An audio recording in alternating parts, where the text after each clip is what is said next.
안녕하십니까. 경태지의 Thinking of Wine, 와인 상식 대백과 사전, 구대륙과 신대륙의 와인 5번째 시간입니다. 이번 시간은 지난번 4편에서 이어져 오는 내용인데요. 원산지 통칭에 대한 얘기를 말씀드리도록 하겠습니다. 4편에서 와인을 만드는 마을마다 각기 고유의 품종을 사용한다고 제가 말씀을 드렸는데요. 이것 때문에 유럽의 와인을 이해하는데 굉장히 큰 어려움을 겪습니다. 특히 프랑스 와인이나 이태리 와인을 공부하는데 굉장히 어려움을 많이 느끼게 되는 거죠. 유럽에서는 와인을 만드는 포도 품종이 수천 가지 종류인데 진짜 실제로 굉장히 많습니다. 근데 와인을 만드는 조그만 그 마을마다 고유의 품종으로 와인을 만들고 있어요. 그리고 이것은 법으로 굉장히 강력하게 통제를 하고 있습니다. 유럽의 이제 와인뿐만이 아니고요. 유럽의 농산물들이 다 이런 식으로 원산지 통제 명칭이라는 이름으로 이제 법으로 규제를 엄격하게 하고 있는데요. 이를테면 뭐 치즈나 아니면 꿀, 생수, 올리브 오일, 과일, 채소, 특히 가금류 이런 것들 전부 다 원산지 통제 명칭이라는 이름으로 굉장히 강력하게 규제를 하고 있어요. 그러니까 이것은 좀 더 다양하게 말씀을 드릴 수 있겠습니다만 그거는 이제 지금 말씀드릴 부분은 아니고 이제 와인에 대해서만 이제 좀 집중해서 얘기를 해보자면 예를 들어 보르도에서는 이제 캐베네 소비뇽하고 메를로, 그 다음에 캐베네 프랑이라는 이제 품종을 가지고 와인을 만든다 그러면 이제 부르고뉴에서는 피노누아 품종으로 만들고 있죠. 근데 부르고뉴에서 캐베네 소비뇽으로 만드는 거를 금지하고 있고요. 그 다음에 보르도에서 피노누아 품종으로 와인을 만드는 걸 역시 금지하고 있습니다. 이렇게 해서 만들면 등급을, 그러니까 와인의 각 이제 등급이 있죠.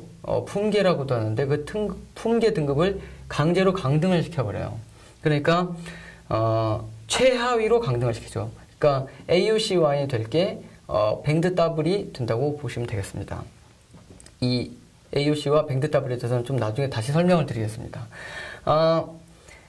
타 지역에서 재배된 포도를 섞는 것도 금지가 돼 있어요. 그러니까 이를테면 부르고뉴의 피노누아와 보르도의 캐베네 소비뇽을 섞어서 와인 만드는 것도 굉장히 강력하게 금지를 하고 있어요. 이거는 그 동네에서는 말도 안 되는 얘기죠, 사실은.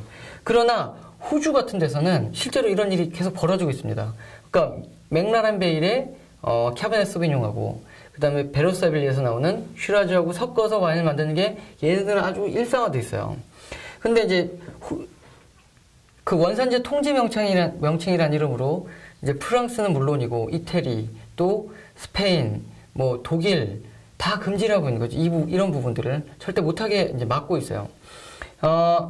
이런 행위를 하는 거는 사실은 이제 그 마을마다의 어떤 전통, 그 다음에 뭐라 그래야 되나, 그런 자기네 마을만의 특산품을 만들기 위한 어떤 그런 자부심, 뭐 이런 걸로 이제 이해를 하시면 되는데, 굉장히 이런 부분들이 까다롭기 때문에 또 그것 때문에 우리가 프랑스 농산물의 법령에 대한 공부를 또 뭐 알게 모르게 하게 되는 거죠. 사실 우리나라의 이제 농산물 뭐 법령에 대해서 잘 모르고 넘어가는데 오히려 와인 때문에 이런 거를 알고 있어야 되는 부분이 생기기 때문에 좀 뭐랄까 저 개인적으로는 그런 것들이 좀 마음에 들지는 않습니다만 사실 특히 이 유럽에서는 이런 것들에 대해서 굉장히 그 큰 규제를 가하고 있고 또 프랑스 같은 경우에는 거의 이 법이 바뀌질 않아요.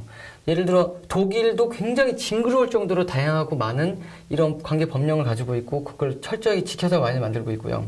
이태리는 거의 매년 그 엄청나게 많은 마을마다 이 품종이랄지 뭐 아니면 와인 만드는 방식에 대한 규제를 하고 있는데 이게 또 예외 규정도 되게 많고 또 매년마다 이게 바뀌기 때문에 이걸 외운다는 건 사실상 불가능합니다. 그래서 뭐라 그래야 되나, 책을 보고 계속 이제 관계 법령을 찾아봐야 되는 그런 부분이 생겨요. 이렇듯 이 구대륙과 신대륙 와인은 굉장히 큰 차이를 가지고 있습니다. 근데 신대륙은 이런 법령이나 그런 게 거의 없어요. 그렇기 때문에 아주 단순하게 와인을 만들고 있고 또 법적인 규제를 거의 하지 않고 있고 생산지에 대한 규제도 거의 하지 않고 있기 때문에 굉장히 와인이 좀 단순하게 만들어지는 거죠.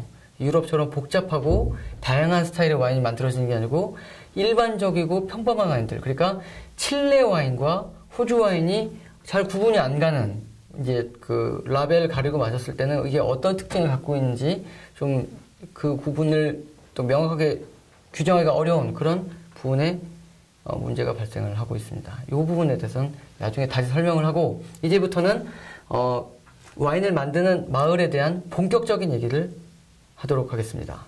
감사합니다.